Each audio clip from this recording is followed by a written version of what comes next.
Jangan heran, kabar baik ini, pinjol bisa otomatis lunas dengan sendirinya tanpa kalian harus bayar. Yuk kita simak. Nah, begini nih penjelasannya kita akan bahas berbareng di video kali ini. Oke, banyak banget yang bilang ya, dan memang faktanya ada juga yang utangnya itu otomatis lunas.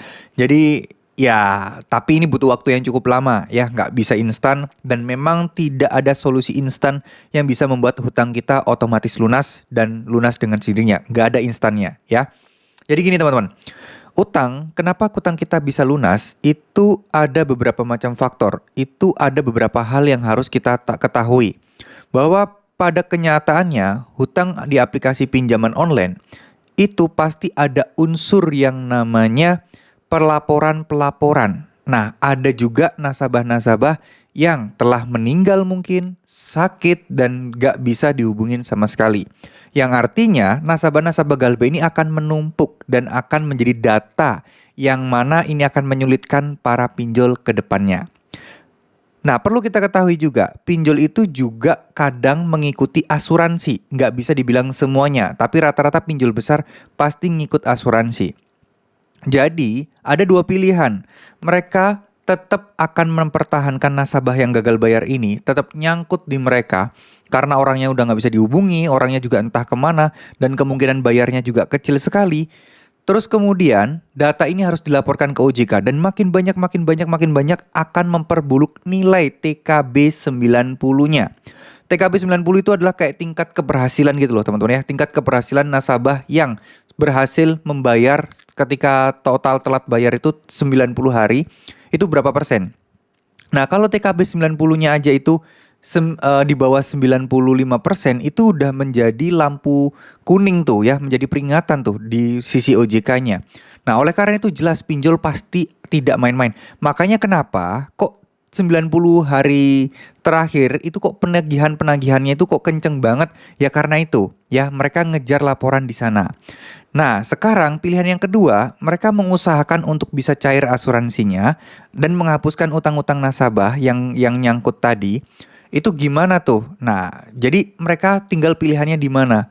Tapi nggak semua nasabah bisa diotomatiskan lunas ya teman-teman. Ini probabilitas, ini kemungkinan-kemungkinan yang bisa terjadi dan bisa diambil. Ya, sekali lagi, banyak juga orang-orang yang tiba-tiba nggak berharap tiba-tiba lunas gitu, banyak. Contohnya yang paling sering akhir-akhir ini saya dapat info dari orang-orang yang Galbe di aku laku udah setahun lebih berapa gitu ya, udah mulai tidak ada penagihan intens lagi, penagihan mulai menghilang, udah nggak mulai dicari-cari lagi. Nah, itu juga bisa menjadi pertanda kalian bisa jadi akan jadi dilunaskan, tapi tidak pasti juga. Karena yang gagal bayar bukan teman-teman doang, tapi banyak orang. Jadi dari situ nanti random. Ya bukan random sih, dari sisi kita mungkin random, tapi dari sisi mereka pasti akan melihat kriteria mana yang akan dilunaskan. Mungkin yang udah lebih dari 1 tahun, mungkin yang udah nggak bisa dihubungi, mungkin yang udah sakit, mungkin yang udah di PHK dan nggak punya kerjaan. Itu pasti akan dikelompok-kelompokkan. Atau juga mungkin ini korban penipuan yang mana dia nggak mau bayar karena dia merasa dia nggak ngambil uangnya dan itu proses penipuan aja. Nah itu ada juga ya. Jadi macam-macam lah pokoknya. Jadi teman-teman, menurut saya pribadi nggak usah terlalu dipusingin, nggak usah terlalu ditakutin hal kayak gini. Let it flow aja. Kalau kalian ada pekerjaan, kalau kalian ada usaha, lakukan yang terbaik buat kerjaan dan usaha kalian. Udah lupakan masalah pinjol dulu. Pelan-pelan ditabung, kumpulkan hutang pokoknya. Barangkali suatu saat nanti, ya barangkali loh ya, kalian mendapatkan penawaran, bayar pokoknya aja, hapus bunga denda, ya langsung digas. Ya, biar semuanya beres, biar kalian hidup bisa lebih tenang lagi. Nah, kita tapi kan nggak pernah tahu ya. Siapa tahu pinjolnya memang yang mengikhlaskan dan merelakan dan membuat utang kalian lunas, kan itu lebih enak lagi nih buat kita, ya. Jadi pada dasarnya kita harus tetap menjalani hidup kita dengan semestinya. Jangan sampai terganggu terkait masalah gagal bayar dan telat bayar di aplikasi pinjaman online seperti ini. Tetap semangat, teruslah tingkatkan ibadah teman-teman. Teruslah berjuang ya, ikhtiar itu nggak cuma duniawi aja, pakai jalur langit juga bisa. Jadi teman-teman ikhtiar semaksimal mungkin apa yang kalian dapat. Jangan terlalu sombong, maunya kerja terus nggak mau doa. Tetap doa itu wajib. Meskipun apa yang kita lakukan kalau menurut teman-teman saudara-saudara yang muslim, pasti ya kita habis melakukan riba nih bang, masa kita mau berdoa untuk kesalahan yang kita bikin, ya nggak apa-apa ya. Allah kan maha pemaaf. Maksudnya kan kita menyadari kesalahan kita dan kedepannya nggak akan kita ulangin lagi.